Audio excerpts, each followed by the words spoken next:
ਬਿਸਮਿਲ੍ਲਾਹਿਰਰਹਿਮਾਨਿਰਰਹੀਮ अस्सलाम वालेकुम जी आया ਨੂੰ ਤੁਹਾਡੇ ਆਪਣੇ ਚੈਨਲ ਸਕਾਈ ਰੈਸਪੀ ਤੇ ਅੱਜ ਮੈਂ ਤੁਹਾਡੇ ਨਾਲ ਸ਼ੇਅਰ ਕਰੂੰਗੀ ਫਿੰਗਰ ਫਰਾਈਜ਼ ਦੀ ਰੈਸਪੀ ਕਿ ਕਿਸ ਤਰ੍ਹਾਂ ਤੁਸੀਂ ਇਹਨਾਂ ਨੂੰ ਕ੍ਰਿਸਪੀ ਬਣਾ ਸਕਦੇ ਹੋ ਕਿ ਅਗਰ ਤੁਸੀਂ ਫਿੰਗਰ ਫਰਾਈਜ਼ ਬਣਾਉਂਦੇ ਹੋ ਔਰ ਥੋੜੀ ਦੇਰ ਦੇ ਬਾਅਦ ਉਹ ਨਰਮ ਹੋ ਜਾਂਦੇ ਨੇ ਤੇ ਅਗਰ ਤੁਸੀਂ ਚਾਹੁੰਦੇ ਹੋ ਕਿ ਤੁਹਾਡੀ ਫਰਾਈਜ਼ ਵੀ ਨਰਮ ਨਾ ਹੋਣ ਬਿਲਕੁਲ ਉਸੇ ਤਰ੍ਹਾਂ ਕ੍ਰਿਸਪੀ ਔਰ ਕੁਰਕੁਰੇ ਰਹਿਣ ਤੇ ਵੀਡੀਓ ਨੂੰ ਫੁੱਲ ਵਾਚ ਕਰਿਓ ਕਿਉਂਕਿ ਇਹਦੇ ਵਿੱਚ ਮੈਂ ਤੁਹਾਨੂੰ ਦੱਸਾਂਗੀ ਕਿ ਕਿਸ ਤਰ੍ਹਾਂ ਤੁਸੀਂ ਫਿੰਗਰ ਫਰਾਈਜ਼ ਨੂੰ ਕ੍ਰਿਸਪੀ ਰੱਖ ਸਕਦੇ ਹੋ।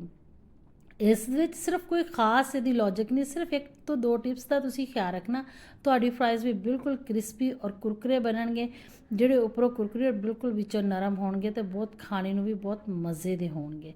ਉਮੀਦ ਹੈ ਕਿ ਤੁਸੀਂ ਇਸ ਵੀਡੀਓ ਨੂੰ ਫੁੱਲ ਦੇਖੋਗੇ। ਚਲੋ ਜੀ ਫਰੈਂਡਸ, ਅੱਜ ਆਪਾਂ ਰੈਸਪੀ ਸ਼ੁਰੂ ਕਰ ਲੈਂਦੇ ਹਾਂ।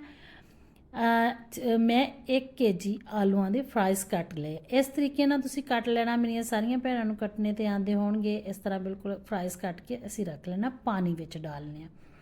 ਫਿਰ ਇਹਨਾਂ ਨੂੰ ਖੁਸ਼ਕ ਕਰ ਲੈਣਾ। ਆ ਦੇਖੋ ਬਿਲਕੁਲ ਖੁਸ਼ਕ ਨੇ, ਪਾਣੀ ਦਾ ਨਮੀ ਦਾ ਇਹਦੇ ਤੇ ਜ਼ਰਾ ਕੋਈ ਨਹੀਂ ਹੈਗਾ। ਪਾਣੀ ਔਰ ਨਮੀ ਇਹਦੇ ਤੇ ਬਿਲਕੁਲ ਨਹੀਂ ਹੋਣੀ ਚਾਹੀਦੀ। ਇਹਨੂੰ ਕਿਸੇ ਕੱਪੜੇ 'ਚ ਪਾ ਕੇ ਤੁਸੀਂ ਇਹਨਾਂ ਨੂੰ ਖੁਸ਼ਕ ਕਰ ਲੈਣਾ। ਖੁਸ਼ਕ ਕਰਨ ਤੋਂ ਬਾਅਦ ਜਿਹੜੀ ਚੀਜ਼ ਇਹਨੂੰ ਕ੍ਰਿਸਪੀ ਕਰੇਗੀ ਉਹ ਆ ਜੀ ਕੌਰਨਫਲੋਰ। ਇਹਦੇ ਵਿੱਚ ਤੁਸੀਂ ਕੌਰਨਫਲੋਰ ਡਾਲਣਾ, ਨਾ ਕਿ ਮੈਦਾ, ਨਾ ਤੁਸੀਂ ਇਹਦੇ ਵਿੱਚ ਬੇਸਨ ਸ਼ਾਮਿਲ ਕਰਨਾ। ਸਿਰਫ ਕੌਰਨਫਲੋਰ ਡਾਲਣਾ 2 ਤੋਂ 3 ਚਮਚ। ਤੁਸੀਂ ਅਗਰ ਇਹਨੂੰ ਐਕਸਟਰਾ ਕ੍ਰਿਸਪੀ ਕਰਨਾ ਚਾਹੁੰਦੇ ਹੋ ਤੇ ਇਹ 'ਤੇ 3 ਚਮਚ ਪਾ ਲਓ, ਨਹੀਂ ਤੇ 2 ਚਮਚ। ਇੰਨੇ ਜਿਹੜੀ ਹੈਗੀ ਆ ਨਾ, ਇਹ ਹਾਫ kg ਮੈਂ ਰੱਖੇ ਨੇ, ਜਿਹਦੇ ਦੇ ਅੱਗੇ ਮੈਂ ਲਾ ਰਹੀ ਹਾਂ। 1 kg ਦੀ ਮੈਂ ਫਰਾਈਜ਼ ਬਣਾਉਣੀ ਹੈ, ਲੇਕਿਨ ਮੈਂ ਤੁਹਾਨੂੰ ਹਾਫ kg ਦੀ ਰੈਸਪੀ ਜਿਹੜੀ ਬਣਾ ਕੇ ਦਿਖਾ ਰਹੀ ਹਾਂ। ਇਸ ਤਰ੍ਹਾਂ ਇਹਨੂੰ ਬਿਲਕੁਲ ਅੱਛੀ ਚੰਗੀ ਤਰ੍ਹਾਂ ਕੋਟ ਕਰ ਲੈਣਾ ਜੀ।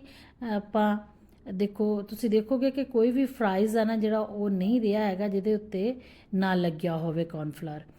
ਹੁਣ ਆਪਾਂ ਇਹਨੂੰ ਰੱਖਦੇ ਹਾਂ। ਹੁਣ ਅਗਲੀ ਟਿਪ ਇਹ ਹੈ ਕਿ ਗਰਮ ਆਇਲ ਦੇ ਵਿੱਚ ਇਹਨੂੰ ਪਾਉਣਾ, ਠੰਡੇ ਆਇਲ ਦੇ ਵਿੱਚ ਨਹੀਂ ਪਾਉਣਾ।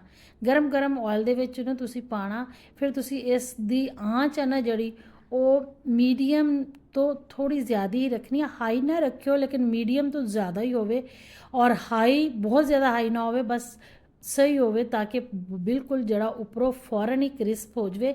ਔਰ ਇਹਨੂੰ ਪਾਣੇ ਤੋਂ ਬਾਅਦ ਜ਼ਿਆਦਾ ਹਿਲਾਣਾ ਨਹੀਂ, ਤਾਂ ਕਿ ਸੈੱਟ ਹੋ ਜਾਵੇ। ਉਸ ਤੋਂ ਬਾਅਦ ਜਾ ਕੇ ਨਾ ਇਹਨੂੰ ਹਿਲਾਣਾ ਤੁਸੀਂ।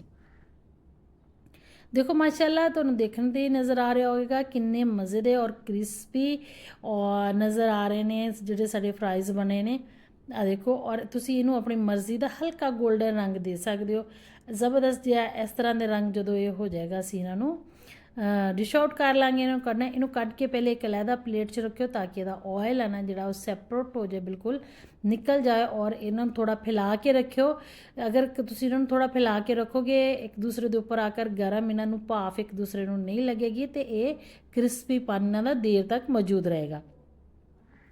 ਇਸੇ ਤਰ੍ਹਾਂ ਮੈਂ ਸਾਰੇ ਨੇ ਜਿਹੜੇ ਫਰਾਈਜ਼ ਕੱਢ ਲੈਂਦੀ ਹਾਂ। ਅਸੀਂ ਆਪਣੇ ਤਮਾਮ ਤਰ ਅਗਲੇ ਵੀ ਜਿਹੜੇ ਫਰਾਈਜ਼ ਉਹ ਫਰਾਈਜ਼ ਕਰਦੇ ਹਾਂ। ਲੇਕਿਨ ਅਗਰ ਇਸ ਦੇ ਨਾਲ ਹੀ ਤੁਹਾਨੂੰ ਮੇਰੀ ਰੈਸਪੀ ਚੰਗੀ ਲੱਗ ਰਹੀ ਹੈ ਤਾਂ ਚੈਨਲ ਨੂੰ ਸਬਸਕ੍ਰਾਈਬ ਕਰਨਾ, ਵੀਡੀਓ ਨੂੰ ਲਾਈਕ ਕਰਨਾ ਔਰ ਸ਼ੇਅਰ ਕਰਨਾ ਨਾ ਭੁੱਲਿਓ। ਨਾਲ ਬੈਲ ਆਈਕਨ ਦੇ ਬਟਨ ਨੂੰ ਵੀ ਜ਼ਰੂਰ ਪ੍ਰੈਸ ਕਰਿਓ, ਤਾਂ ਕਿ ਮੇਰੀ ਹਰ ਆने ਵਾਲੀ ਵੀਡੀਓ ਦਾ ਨੋਟੀਫਿਕੇਸ਼ਨ ਤੁਹਾਨੂੰ ਮਿਲ ਸਕੇ। ਹੈਲੋ ਜੀ ਫਰੈਂਡਸ, ਫਰਾਈਜ਼ ਚੈੱਕ ਕਰ ਲਓ ਸਾਡੇ ਮਾਸ਼ਾਅੱਲਾ ਕਿੰਨੇ ਕ੍ਰਿਸਪੀ ਔਰ ਕੁਰਕੁਰੇ ਜਿਹੇ ਫਰਾਈਜ਼ ਸਾਡੇ ਬਣ ਕੇ ਤਿਆਰ ਹੋ ਗਏ ਆ। ਔਰ ਇਹਦੇ ਨਾਲ ਮੈਂ ਇੱਕ ਸੌਸ ਬਣਾਇਆ, ਬੜਾ ਹੀ ਜ਼ਬਰਦਸਤ ਸੌਸ ਕਹਿ ਲਓ, ਤੁਸੀਂ ਉਹਨੂੰ ਚਟਨੀ ਕਹਿ ਲਓ।